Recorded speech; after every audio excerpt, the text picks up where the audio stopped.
is Dondria. Hey, how you doing, Dondria? I'm good. How are you? I'm good. Yeah, I appreciate you taking the time to call me and do this interview. I know you're busy. Okay. No problem. First, let me just say congratulations, because I know you got the album coming out in less than a week, and I just have to ask, how does it feel right now? It feels great. I mean, I've, been working for years, since '07 to finally, produce something that I can actually put out in. So I'm just really excited. It's like my little baby. Yeah. And, what can we expect to hear on this album, in terms of writing, production, features, the whole thing? You're definitely going to hear what I would say is real R&B and real soul. That feeling that you used to get in the 80s and 90s, and where the talent is really showcased and not so much an image or a gimmick. And so I'm really excited about that too, because there's not really a lot of just pure talent on the radio right now. Yeah, exactly. I agree with you. And a lot of the songs I've heard from you so far, they've been some a slower tempo. And do you feel that's your strength, or is that the direction you're taking with this album? I wouldn't say that it's my strength, but that's just what I love to do more. I don't know. I just feel a certain way. Like, I feel like I can feel the music and embrace it and really listen to the words when it's slow and or even mid-tempo. But yeah. Okay, I can feel you on that. But it's a little mixture. I guess it's a wide variety. I have some mid-tempo stuff on there too. Okay, cool. And from the track list I've seen, you only have one guest feature on the album. Well, actually two, on one song. Was that done by design? Yes, it was. I really wanted to keep the focus on me. It's my first album, and although I have been gaining a lot of views and fans through radio and through YouTube, there are going to be some that there's still going to be people that still haven't heard from me. So I wanted to give them the best, the best introduction to who I am, and not really be, overshadowed or maybe even like competing with people on my own album. So. Yeah, I like that. Yeah, that's good. And also congratulations on the success of your first single, "You're the One." And I have to tell you, I have a buddy of mine, Kyle. He actually wants to use this song in his wedding. He loves it so much, so he just wanted me to get that in there. Okay. No, but how did this song come together for you? Tell me about that. You're the One. It came to me. JD and Brian Michael Fox wrote it, and they brought it to me, and I immediately fell in love with it. I mean, I think that it's a classic song that everybody can relate to, and it's just, I don't know, it's just one of those songs, and still, I'm getting the second single out, but radio stations are still playing the first single, so I just knew that it would make the best first impression. Yep. Okay. And, for your second single, "Shorty, What's Up," what made you choose this one as your second single? I chose "Shorty, What's Up" just to give a different side. I mean, I wanted to show people that I can sing and give them a classic song, but I also want them to have fun. So, I chose "Shorty, What's Up," which you could play it in the club, or maybe at a party or whatever, and have fun and flirt. You still have fun, appreciate music, but still have fun. It's important to still have fun. Yeah, exactly. I agree. And, obviously, pretty much everyone knows your story now about how you were discovered on YouTube and everything. But what I was interested in was, when you originally started putting the videos up on YouTube, was it your intention to become discovered, or was that just something you were doing just for fun?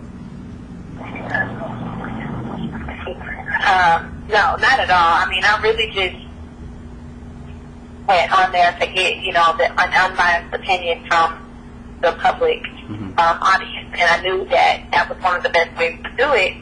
I'm grateful, for the response and the buzz and how much it grew, and eventually get signed. But I definitely didn't imagine that any of this would happen. Yeah. So tell me, what was that originally like when when someone reached out to you, Jermaine reached out to you on YouTube? What was that experience like? It was crazy. I mean, I did not believe that it was him when he first reached out to me, and it took him quite a few times before I finally believed that it was him. And once I realized that, I was ecstatic because, he's done all of these things. He's worked with all of these artists and, made great music and made this history. And for him to be looking at me and even think that I could, be on the same roster as these other people, it was an honor. But then, it's also like I have big shoes to fill. So it's like mixed emotions. Mm-hmm. Yep. Okay. And what advice could you offer to other, aspiring artists out there who are looking to get discovered just like you were? I would tell aspiring artists to definitely use the social media way and ride that train because it's definitely successful. YouTube, MySpace, Facebook, Twitter, anything online, definitely use that. But don't forget to use the more traditional routes too. Like still do open mic nights and karaoke and talent shows and competitions and all of that stuff. Use everything because that's the only way that you'll really be able to achieve your successes if you're, if you're open to doing everything that you possibly can and not just one way. Yeah. Okay. And now tell me, I'm just curious, what's it like working with Jermaine Dupri, and what's something you can say you've learned from him? Working with JD is definitely a challenge. He's always pushing, go above and beyond. He wants me to be my absolute best at all times. When I am doing well, it's like I'm not doing well because it's just like, it was all right.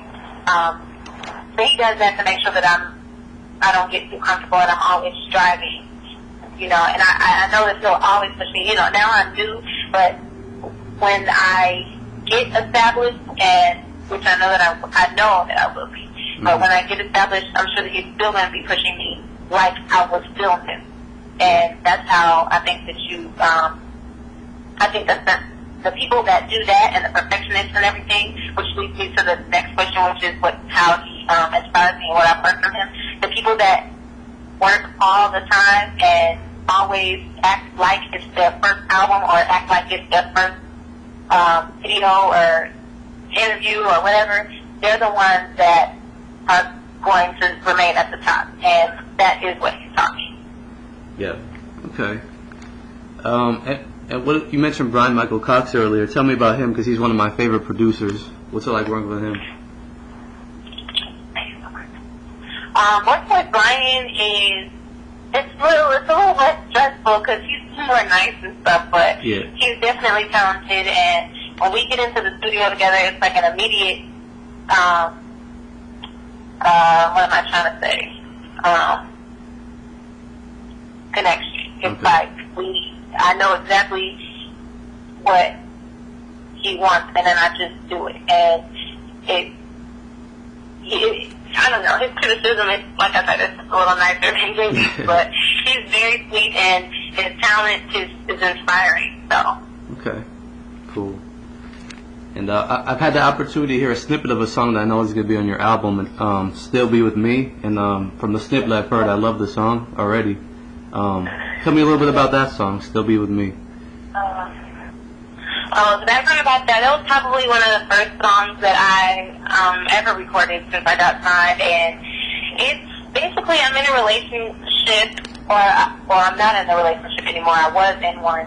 And it's just like if I knew everything, if I knew everything that I know right now back then you'd probably still be with me. So it's just basically, I wouldn't say regret because I don't think that you should regret anything, but it's just like, lesson learned. If I was either wiser or for whatever reason, then we would probably still be together. Yeah. Okay, I feel you on that. And I know you just recently joined the tour with Trey Songz and Monica. How's that experience been so far? It has. They have already done 2 dates, but I'm going to join them on the 12th, so I haven't actually joined them yet. But I'm just excited because this is a big tour. Monica, I've been watching. I grew up watching and listening to her, and I think her first album was the first album I ever purchased. And Trey Songz, he's really doing his thing right now, and I'm just honored to be a part of this tour. Very cool. And I'm not trying to make you look ahead to your second album or anything like that, but like in the future, do you see yourself collaborating, or is there any artists you'd like to collaborate with that maybe you're just a fan of yourself? Yes, I would love to do something with Beyonce. I would love to do something with Tank. And anybody else, I guess I've always been pretty cultured, I think, and exposed to a lot of different music, so I wouldn't even mind doing music with some of the likes of like Lady Gaga or Taylor Swift or Paramore. I listen to all of them, and I appreciate their music as well. So yeah, okay, that's real cool. And that's pretty much all I had prepared here. Is there anything else you'd like to add? No, I guess just to remind everybody, and that the album comes out August 17th, which is next Tuesday, and to thank everybody that has been, writing with me so far.